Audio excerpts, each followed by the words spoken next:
Apoio Cultural Millennium, Centro de Línguas das Faculdades Trilógicas. Instituto de Ciência e Tecnologia Kepp e Pacheco, mantenedor das Faculdades Trilógicas Kepp e Pacheco e Nossa Senhora de Todos os Povos. Livraria Próton. Olá, caros telespectadores do nosso programa Stop a Destruição do Mundo e do Ser Humano. Muitos filósofos e teólogos estudam o vício, o pecado, como uma ausência ou uma deturpação das virtudes. E aí a gente pode entender, né, que na origem, quando o ser humano foi criado, a estrutura que veio diretamente de Deus, ele tem em si todas as virtudes. Porém, com o acréscimo aí daquele chamado pecado original, que nós chamamos de inversão, quando o ser humano caiu na inversão, então ele ficou de cabeça para baixo e começou a ver nas virtudes um problema, um atraso de vida, uma burrice, e passou a ver nos vícios uma grande vantagem. Então, nós temos aí uma série de vícios, de pecados, que são enumerados muitas vezes pelas próprias igrejas, e as virtudes foram esquecidas. Então, é muito importante que a gente perceba que, assim como na vida orgânica, nós combatemos uma doença com uma imunidade forte, sã, um corpo saudável, a gente também deve entender que na vida psíquica nós conseguimos diminuir os nossos vícios, as nossas doenças da alma, através do que é são, do que é saudável, do exercício do quê? Da virtude, que é o quê? Força, energia. E perceber que a gente está de cabeça para baixo e que o que nos dá força mesmo e vantagem é aquilo que todo ser humano rejeita, que são as virtudes. Essa questão eu acho muito interessante, que aconteceu o seguinte. Mateus, fala: a fé sem obras é morta. Quer dizer, está na Bíblia isso, que muitos tiraram. Quer dizer, se o indivíduo tem fé e não realiza nada nesse sentido, se ele não trabalha com isso, então é inútil a fé. A fé não vale nada se não for posta assim na prática. Então, a questão da ação, da realização, é a questão fundamental para ver a virtude ou não. Se o indivíduo acredita em Deus e não faz nada, está lá no cantinho, quieto, não adianta nada acreditar em Deus. Então, a fé tem que ser acompanhada pelas obras, pelo trabalho que a pessoa faz. Ou então, é claro, as obras boas, trabalho bom, realização boa. O Sidney, que estudou teologia, não estudou essa questão, Sidney? Sim, Dr. Kepp. Inclusive, aconteceu uma confusão muito grande recentemente na teologia. Muitos, confundindo essa questão das obras, procuraram fazê-la de uma maneira estritamente social, de uma maneira muito materialista, digamos assim, sem esse entendimento espiritual que é necessário, sem uma profundidade teológica maior. Procurou-se satisfazer algo puramente material e o espiritual ficou esquecido. E esta questão da fé e das obras, ela é sumamente importante desde que fé e obras estejam juntas, unidas. O material, mas o espiritual também, andando juntos. Inclusive, né, em Tiago, ele cita isso, né? Em Tiago, ele fala que assim como o corpo não vive sem alma e vice-versa, né? Assim é a fé e as obras, que um não vive sem o outro. Essa questão, né, mostra o seguinte: a separação da questão espiritual, da questão, vamos dizer, humana, da questão da vida em geral. Então, se o indivíduo acredita em Deus, etc., e não realiza nada nesse sentido, o que é que adianta? Então o indivíduo fala, eu creio em Deus, estou salvo. Está nada. Tem que se salvar pelo trabalho bom, pelo trabalho ligado ao ser divino. Então, a fé sem obras é morta. Quer dizer, as obras que o indivíduo realiza, seja ela qual for, se não for de acordo com a orientação divina, não adianta. Então, o indivíduo trabalha a vida toda, faz dinheiro, mas para ele não tem relação com a vida do povo, com a vida religiosa, com a vida espiritual. Se ele não trabalha para realizar, né, a parte espiritual, o trabalho dele é inútil. Então, Rockefeller, milhões e milhões ele ganhou. E daí?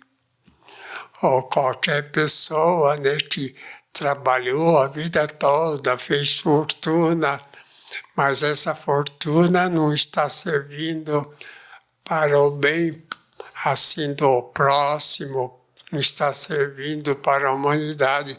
O que adiantou? Então tem que haver uma união da fé com a realização. Então, se a pessoa, vamos dizer, realiza só para ele e não realiza para Deus, para o povo, né, se servir da orientação divina, servir da espiritualidade, assim, para melhorar a existência, para viver na virtude, é inútil. Indivíduo sem virtude, vamos dizer, é morto. Vocês querem falar alguma coisa? Eu queria, Dr. Kepp, eu estava pensando aqui que a base do seu trabalho é muito essa questão da ação boa, da ação pura. E que quando a pessoa se põe nessa ação, é que ela vai ter consciência ao mesmo tempo dos problemas dela. Então, muitos se brecam nessa ação, não fazem para não se verem, né? Não terem consciência de quem são. Na prática, o que é? Quando a pessoa se põe em ação para servir o próximo, fazer algo útil, é que ela vai ver a maldade dela, o tamanho da resistência, a preguiça, a procrastinação. E aí, então, ela vai se conhecer. E como ela não quer se ver nesse lado patológico, ela evita fazer o bem, né? Então, uma coisa é totalmente ligada à outra, né? A consciência do mal que está nela com a ação boa, as duas pernas andando juntas nesse processo para ter equilíbrio, para ter saúde, para ter bem-estar na existência. O que vocês acham, né? Desse praticamente princípio fundamental, que o indivíduo tem fé, mas só isso não adianta. O que ele faz com a fé? Em geral, eu acredito que a humanidade, 90%, não trabalha no sentido assim, verdadeiro. Se a pessoa não trabalha para realizar a vontade de Deus na Terra, está inútil, está fazendo a realização do Lúcifer, do demônio. Então, a questão, por exemplo, da ciência, né? A questão da ciência é muito exata. Por que a ciência não quis saber de Deus? E não querendo saber de Deus, o que vale essa televisão, o que vale o rádio, o que vale essas descobertas incríveis, o que vale tudo isso se aí não tem, vamos dizer, de acordo com o nosso destino? A gente não pode esquecer que todos nós estamos praticamente condenados à morte, né? Seja rápido, seja daqui a muito tempo, mas todos nós vamos morrer. Então, temos que ver que a gente nasce e vive, e com a morte que vem, né? Mais cedo ou mais tarde, a gente tem que, através dessa vida, se preparar para a verdadeira vida que vem depois. Bom, a gente pode estar falando aqui como um religioso, né? Um pastor, uma pessoa muito ligada à questão religiosa. Mas em qualquer setor, se o indivíduo não age de acordo com a vontade divina, como Deus quer, então tem uma vida inútil. Um grande cientista, um grande teólogo, um grande pesquisador, trabalho incrível em qualquer campo, mas não é para Deus, então é para o diabo. Então, olha, gente, 90% do trabalho que o ser humano faz é mais em benefício dos demônios, né? É em benefício apenas de uma vida terrena, uma vida passadiça.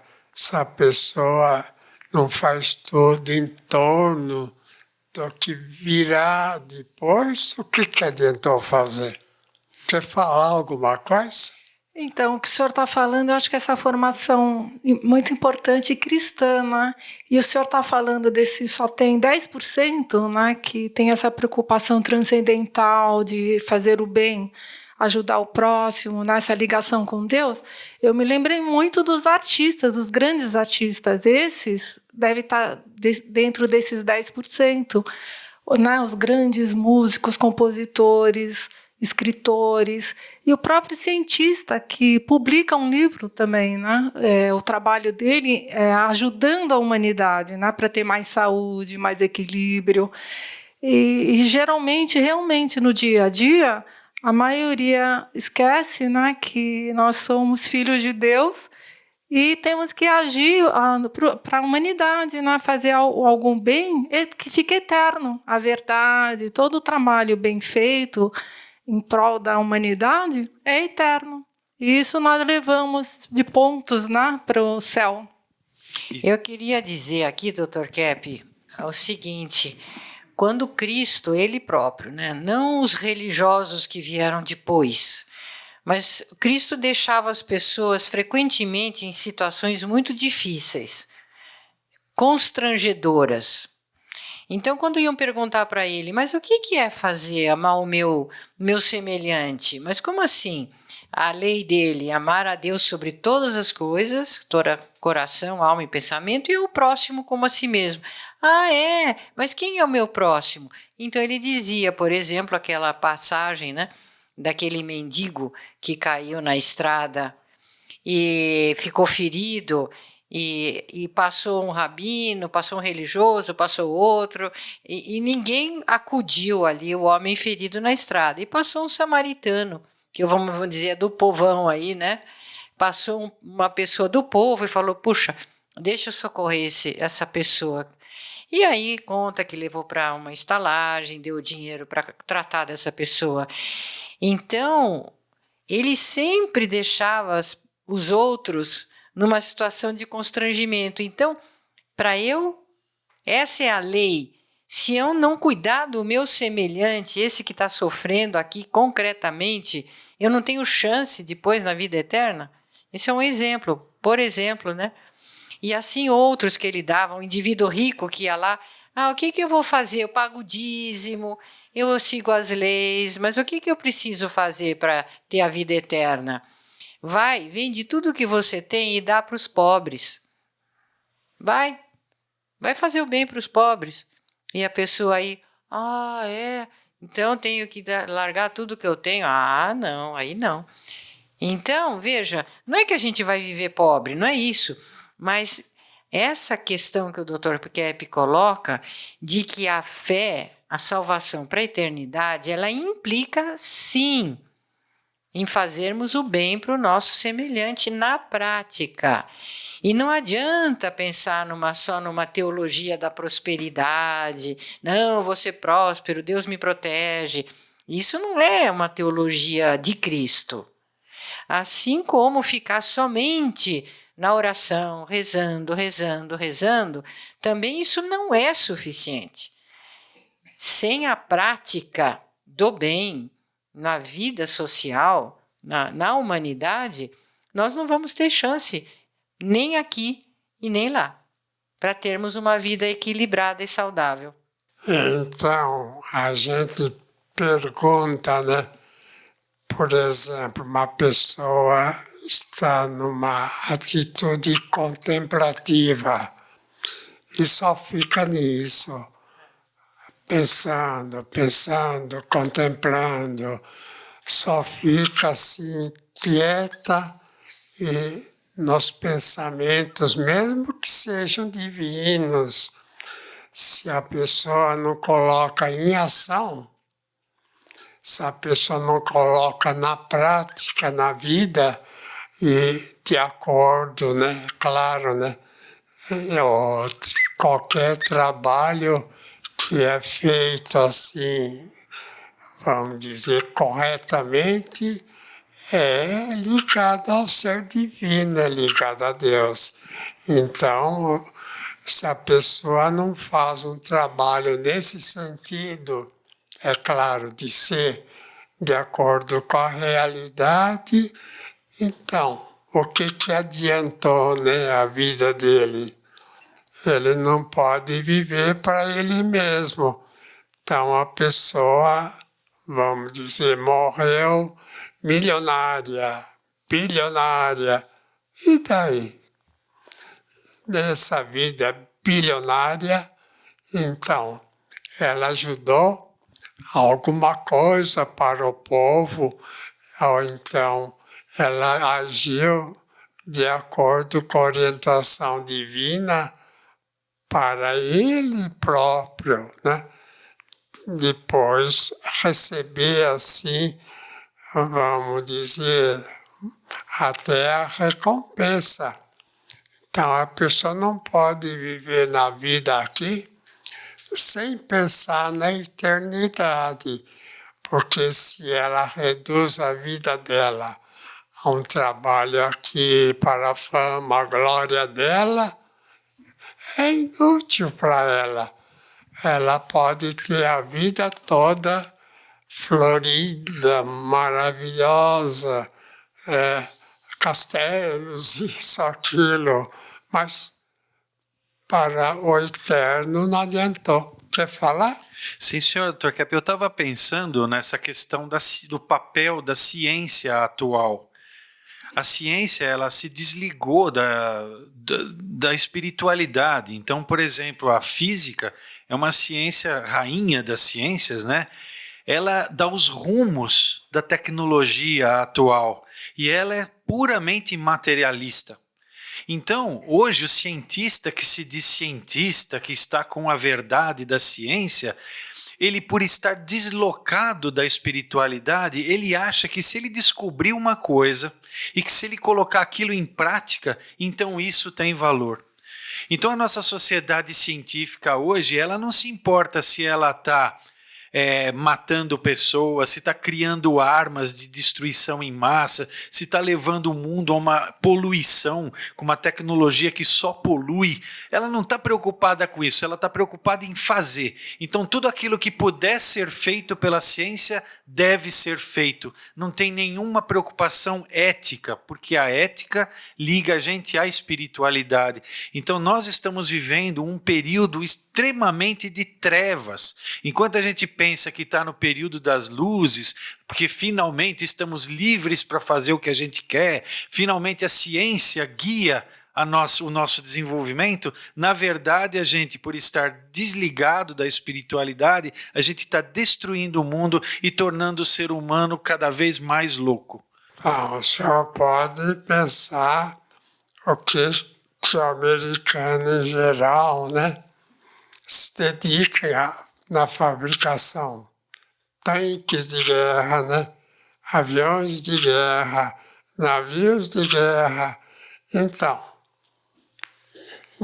procura saber como é que faz guerra para vender e ganhar com essa produção. Então, a produção assim americana, no total, não é no sentido de ajudar o povo, mas no sentido de enriquecer, principalmente alguns, e não de dar ao povo a felicidade que o povo merece. Então, em vez de ficar lá fabricando tantas coisas, então eles procuram fazer guerra. Então, se metem em guerra para vender. Então, em grande parte, as guerras têm essa finalidade. Das nações, né, ricas, que têm muitas armas e produção intensa de armas para usar. Então, quem produz, por exemplo, uma arma está contra Deus. Quem produz canhões, quem produz qualquer tipo de arma para matar o próximo, está contra Deus. E quem vai na guerra para defender o quê? Vai matar o semelhante. Por quê, né? Para o país que habita ter vantagem econômica, então está de acordo com o demônio. Então a gente pode dizer essa questão, né? Que a pessoa, para viver bem, tem que viver de acordo com a espiritualidade e de acordo com praticamente o que Deus quis. Deus criou o ser humano para uma finalidade que a gente e todo mundo sabe. Se a pessoa não trabalha, não vive para a finalidade espiritual, para a espiritualidade, né? Não a demonice, né? A espiritualidade demônica, né? Mas se não vive para fazer o bem, o que adiantou viver? Está de acordo, Cláudio? Sem dúvida nenhuma. Estamos de acordo. Daí a gente ter isso como uma meta, não como uma certeza presente, né? Que a gente já faz tudo isso. Mas ter humildade de reconhecer que essa tem que ser a nossa meta. E tentarmos apressar esse processo e não ficar procrastinando, porque a coisa pode vir amanhã. Até.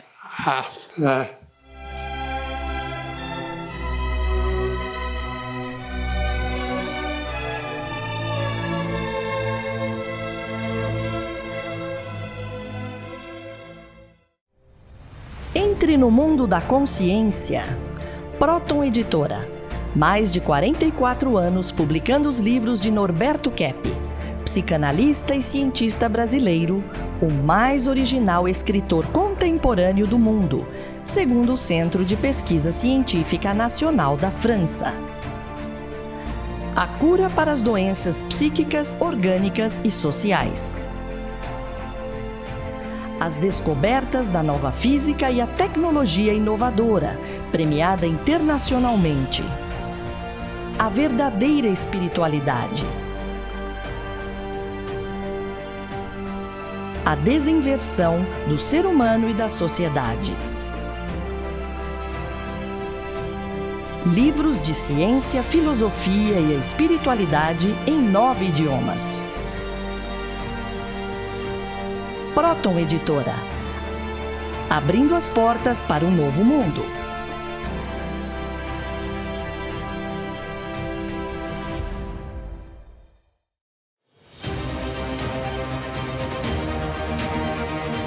O que é a Millennium?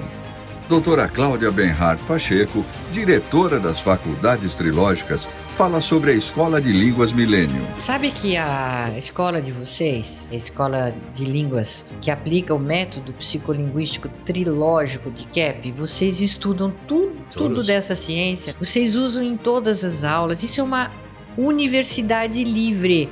Tem um aluno que acabou de falar, né? Eu vim aqui estudar inglês e eu tô numa universidade para a vida. Eu estou aprendendo a viver, eu estou aprendendo o que é a vida. Então, eu acho isso o que vocês já fizeram com dezenas de milhares de alunos que vocês atenderam e ensinaram. A grande mudança que já está se operando no interior das pessoas. Vocês estão preparando o mundo para esta era dourada, esperada, a era de paz tão esperada. Vocês estão preparando uma porção de gente para isso já. Millennium, Centro de Línguas das Faculdades Trilógicas. Aprenda sobre a vida em 8 idiomas, aulas online e presenciais com professores internacionais, matrículas abertas o ano todo.